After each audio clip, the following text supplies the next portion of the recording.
শিবির নিষিদ্ধের কোনো বক্তব্য উঠে আসে নাই, কিন্তু আমরা আমাদের বক্তব্যে বারবার স্পষ্ট করেছি যে ইসলামী ছাত্র শিবির তারা মহান মুক্তিযুদ্ধে গণহত্যার সাথে সরাসরি সংযুক্ত, কিন্তু আজ পর্যন্ত তাদের সেই কৃতকর্মের জন্য তারা জাতির কাছে কোনো ধরনের তারা অনুতপ্ত বোধ করে নাই, অথবা তারা জাতির কাছে এখন পর্যন্ত ক্ষমা চান নাই। আমরা দেখেছি বিশ্বের বিভিন্ন দেশে যারা এইসব গণহত্যার double million offer Walton fridge কিনে পেতে পারেন 20 লক্ষ টাকা, রয়েছে কোটি কোটি টাকার নিশ্চিত উপহার। গণহত্যার সাথে যুক্ত ছিল বিভিন্ন পর্যায়ে সেসব সংগঠনকে নিষিদ্ধ করা হয়েছে। আপনারা জানবেন যে জার্মানিতে যখন ন্যাৎসি বাহিনী পতন হয়, সেই ন্যাৎসি বাহিনী কিন্তু আমরা দেখেছি জার্মানিতে নিষিদ্ধ করা হয়েছে। সে একইভাবে আমরা পূর্বেই দাবি করেছিলাম যে ইসলামী ছাত্র শিবিরের রাজনীতি আইন করে নিষিদ্ধ করতে হবে, কিন্তু এখন আমরা দেখছি যে 5ই আগস্টের পরে বিভিন্ন শিক্ষা প্রতিষ্ঠানে ছাত্র রাজনীতি বন্ধের যে পায়তারা, সেই পায়তারাকে উস্কে দিচ্ছে ইসলামী ছাত্র শিবিরের নেতাকর্মীরা।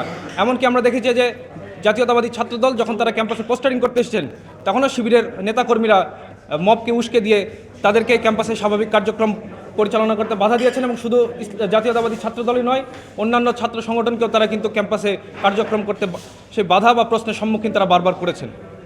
তাই এই কারণে আমরা দাবি করেছি যে ইসলামী ছাত্র জনতা যেন ইসলামী ছাত্র শিবিরের যে রাজনীতি, সেই রাজনীতি তারা যেন প্রত্যাখ্যান করেন। শ্রেণী পর্যন্ত শিক্ষা গ্রহণ অবৈতনিক করতে হবে। কাগজ সহ সকল শিক্ষা উপকরণের দাম কমাতে হবে। দাবি 3, পঞ্চম ও অষ্টম শ্রেণীতে প্রতিযোগিতামূলক যে কোনো পরীক্ষা বাতিল করতে হবে। শিক্ষার্থীদের শুধুমাত্র ভালো গ্রেড অর্জনের প্রতিযোগিতা থেকে বের করে জ্ঞান অর্জনে আগ্রহী করতে উদ্যোগী হতে হবে। দাবি 4, শিক্ষা প্রতিষ্ঠানে ছাত্র শিক্ষক অনুপাত 30:1 নামিয়ে আনতে হবে। দাবি 5, বিজ্ঞান মনস্ক জাতি গঠনে বিজ্ঞান শিক্ষায় গুরুত্ব আরোপ করতে হবে। দাবি 6, মাদ্রাসাগুলোতে ধর্মীয় শিক্ষার পাশাপাশি কর্মমুখী শিক্ষার সুযোগ নিশ্চিত করতে হবে। মাদ্রাসা শিক্ষার পাঠ্যক্রম সময় উপযোগী করতে হবে। কারিগরি শিক্ষায় অধিক গুরুত্ব আরোপ করতে হবে। দাবি 7, ক্লাসরুম সংকট নিরসনে প্রয়োজনীয় অবকাঠামো নির্মাণ এবং আধুনিকায়ন করতে হবে। দাবি 8, শিক্ষকদের বেতন ভাতা বৃদ্ধি এবং তাদের পর্যাপ্ত ট্রেনিং নিশ্চিত করতে হবে। একই সাথে শিক্ষার্থীদের পক্ষ থেকে শিক্ষককে মূল্যায়নের সুযোগ নিশ্চিত করতে হবে। দাবি 9, পাঠ্যপুস্তক থেকে বাদ দেওয়া বিভিন্ন প্রগতিশীল লেখকদের লেখা পুনরায় পাঠ্যক্রমে সংযুক্ত করতে হবে। দাবি 10, বিশ্ববিদ্যালয় ভর্তি পরীক্ষায় গুচ্ছ পদ্ধতি ফিরিয়ে আনতে হবে।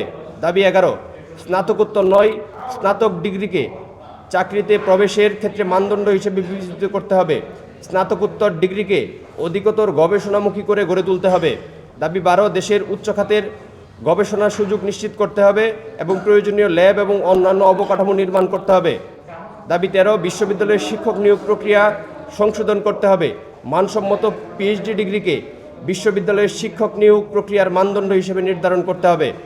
দাবি 14, শিক্ষার বাণিজ্যিকীকরণ বন্ধ করতে হবে। বেসরকারি বিশ্ববিদ্যালয় এর উপর থেকে ট্যাক্স প্রত্যাহার করতে হবে এবং অভিন্ন টিউশন এবং গ্রেডিং পদ্ধতি প্রবর্তন করতে হবে। দাবি 15, দেশের উচ্চমানের পিএইচডি গবেষণা নিশ্চিত করতে হবে। দাবি 16, শিক্ষার্থীদের ভিতর গণতান্ত্রিক মূল্যবোধ জাগ্রত করে নিয়মিত ছাত্র সংসদ নির্বাচন দিতে হবে। দাবি 17, শিক্ষা খাতে জিডিপির 8% বরাদ্দ নিশ্চিত করতে হবে। সর্বশেষ দাবি, বহুদা বিভক্ত শিক্ষা ধারা বাতিল করে একই ধারার অসাম্প্রদায়িক বিজ্ঞান ভিত্তিক শিক্ষানীতি প্রবর্তন করতে হবে। প্রিয় সাংবাদিক বন্ধুগণ, আমরা ছাত্র ইউনিয়নের পক্ষ থেকে শিক্ষা খাতে প্রাথমিক সংস্কারের প্রস্তাবনা পেশ করলাম। আশা করি আপনাদের মাধ্যমে তা যথাযথ কর্তৃপক্ষের নজরে আসবে।